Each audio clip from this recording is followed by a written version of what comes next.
Hello, hello, hello. You're tuning into another episode of TheWunderkindShow. Today's second topic, Rashod Bateman and Lamar Jackson. Look, we know what this is about. Watching the game just this past Sunday, we saw Lamar and Bateman fail to connect again on a open deep pass. Now, I get it. Lamar missed Bateman on the right side. And I believe he missed Zay on the right side also. And people were just like, man, Lamar can't throw the deep ball. So I kind of got mad at that, you know what I'm saying? Because I was like, it's kind of foolish to say, because there's stats that support that he's literally throwing it almost as good as everybody else, if not better. And there was some stuff that was coming up. Let me read this off to you, right? So for 50-plus yard plays, right? Check this out. Josh Allen has 1.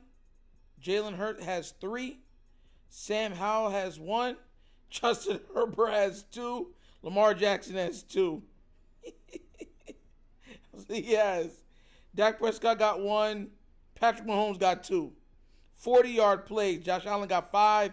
Jalen Hurts got 6. Sam Howell got 3. Justin Herbert got 3. Lamar Jackson has 5. Dak Prescott got 4. Joshua Dobbs got 2. Patrick Mahomes got 4.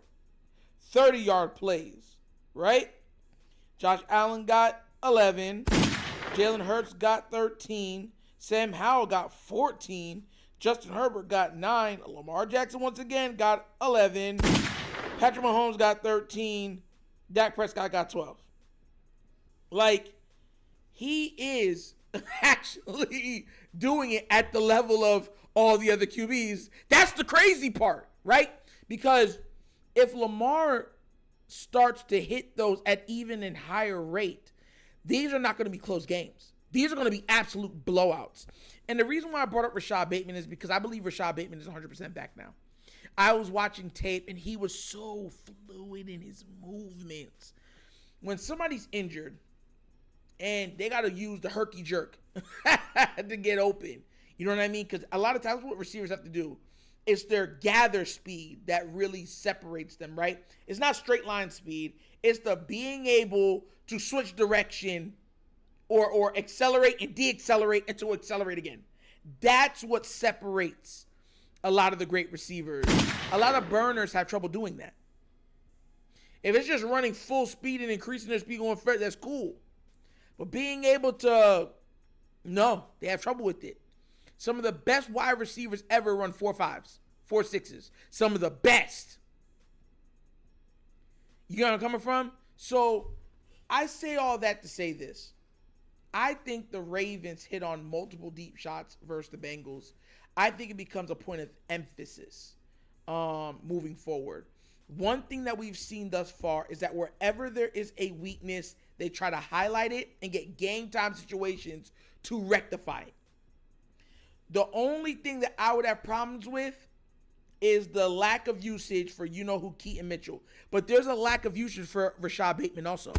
You see, I'm watching tape and Rashod Bateman's getting open. There has to be, and a lot of times people don't understand, it's about route progression, right? Some players are not made to be the first or second read. They're the third or fourth read. You know what I mean? So if the first or second read's not there, then you go to the third. Or if the first, second, third read's not there, you go to the fourth, if there's one available, if it's not max protection and stuff like that. You know where I'm coming from? So I think in a lot of these routes, Monken has to start making Bateman the number one target. He has to. This thing where we're leaning on Zay, you can't even say they're leaning on Mark. Mark got two catches last game. Two. I think they need to be more creative in the way that they're using Zay Flowers. That's number one. I think they have to incorporate Bateman more into the game plan instead of always going, because what you're seeing is Bateman keeps running the 9 route. Why? Do a deep comeback. He's fast. Bateman is legit 4.3. So if he's running, they have to. They're trying everything to fight it. If he goes and looks over and just stops on a dime, that guy's passing him. Throw that deep up, boop, and then let Bateman go make a play to see if he can break a tackle and go up the sideline. You know what I mean? That's just what I believe. I think that they're stressing too much feeding everybody. No, there's levels to this. You know what I mean? Bateman is good enough to be your 2 or 1. He is. From the wide receiver position. We already know that the 1 is Mark Andrews. And with the emergence of Keaton will be equally as good in the pass game that he is in the run game. He is a highlight waiting to happen. If we start giving him the ball in the pass game, also is going to open up the playbook. It's going to open up the field. When you have multiple guys on the field that can make one guy miss and go, you're in a very, very dangerous position. And I'm telling you this right now, I watched too many games where Zay is over joysticking. He's over joysticking. I swear, it's like watching Stevie franchise from the Rockets in the early 2000s all over again. Like, bro, like you already broke one. Just use your speed and go left, bro. You can run up the sideline. It's a touchdown. He's like, ha, ha, ha, ha, ha, ha, ha, ha, ha, ha. Like, bro, come on.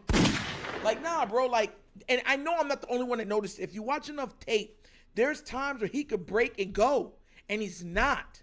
He is not. I know that that's going to be something that's going to be worked on the offseason for this next upcoming offseason. And he's going to be even better for next season. I know they're going to work on that with him. They're going to look, man, you got to get upfield. We get it. You're fast, you're shifty, but you don't got to do that all the time. Turn up and get upfield as quickly as possible. But with Keaton being the jitterbug that he is, and having someone like a Bateman who is 6'1", and can stretch the field with his speed and also his glide. Like, because he's that size, he can glide. You know what I mean? Usually with shorter runners, their feet have to just maintain that speed like a Tyreek Hill. Tyreek Hill is an engine. You know, he has to maintain that speed. Bateman can just start long striding. You know what I mean? 6'1", 6'2", just start long striding on people, which opens up deep ball speed. And I think that that's something that needs to be rectified, because here's the thing. If him and Lamar can even hit one of those a game, it changes the way the defense can play you. It absolutely changes the way the defense can play you, because eventually that safety has to stay back. He can't come down in the box. They're going to be scared of running that safety into a blitz or bringing him down anywhere close to the line of scrimmage. You're going to be scared. And that's what you want a defense to do. You want a defense to be not confident in what they're playing. You want them to be like, I hope they don't do this. Why? Because they start second-guessing the play. They start moving on routes and stuff like that, doing too much, and then they get beat. You know what I mean? And I feel like if Lamar and Bateman start hitting on those, this offense is going to take off. We're going to have if they can start hitting that shot at even a higher rate, because remember, I already showed you, I read this off. Lamar is hitting these guys at pretty much the same clip as Patrick Mahomes and them. And Patrick Mahomes and them throw the ball on average more than him. And they have the same numbers as him. That means they're missing more than Lamar. That's the crazy. They're missing more than he is. And Lamar's flinging the ball. But, you know, anybody under Andy Reid, they throw that ball a lot. Buffalo throw it a lot. You know what I mean?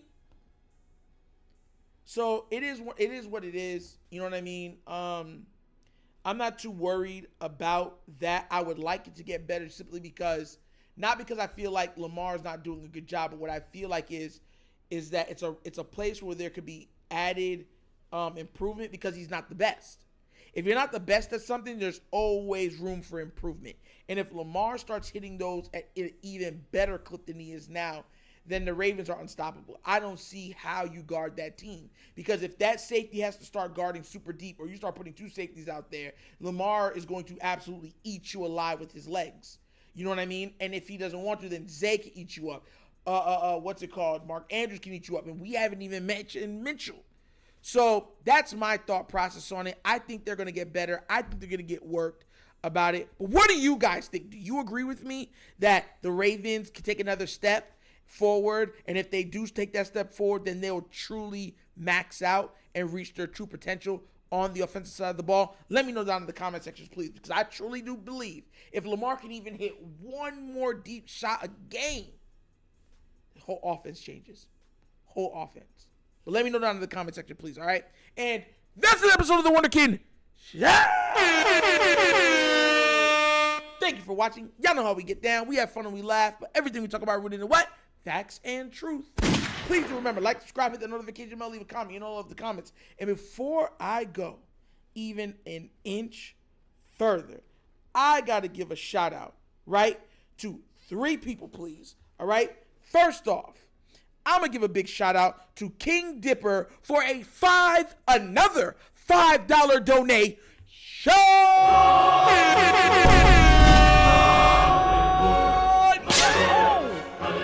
Thank you, my brother. Thank you. Nah, for real. I really do mean this. Man, you guys are so amazing. You're donating, helping out the channel. We're putting all the stuff away to get more equipment for the channel. This is crazy, amazing. And right after that, we have another person that donated $15, Jalen Grant.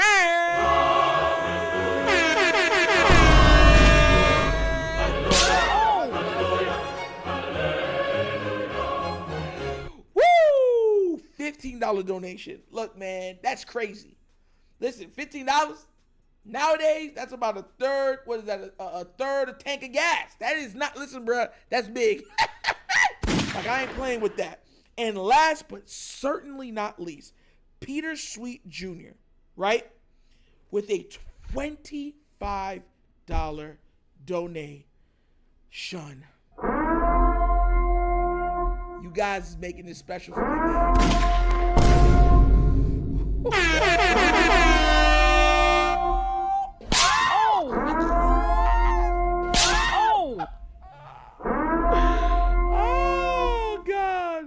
Nah, for real, I love you guys. Man, yeah, listen, I know how hard it is to earn money, and you guys are investing your hard-earned money into this platform, and I'm so gracious about it. Thank you so much for believing in me, believing in the platform, believing in what we're trying to build over here. So thank you guys so much, man. I love you guys. But as you've seen those 3 do, they donated, and how did they do it? Did it from this little Cash App QR code right here. QR codes to a Cash App. Cash App's located in the description of every video that we do. And the name of it is The Wunderkind Show. Super, super easy. So if you want to help out and donate like those guys did, that's how you do it, all right? But once again, this is The Wunderkind Show. This is your host, Nitro, signing off. And as always, you know my slogan. Peace. And I am out of here. Yeah.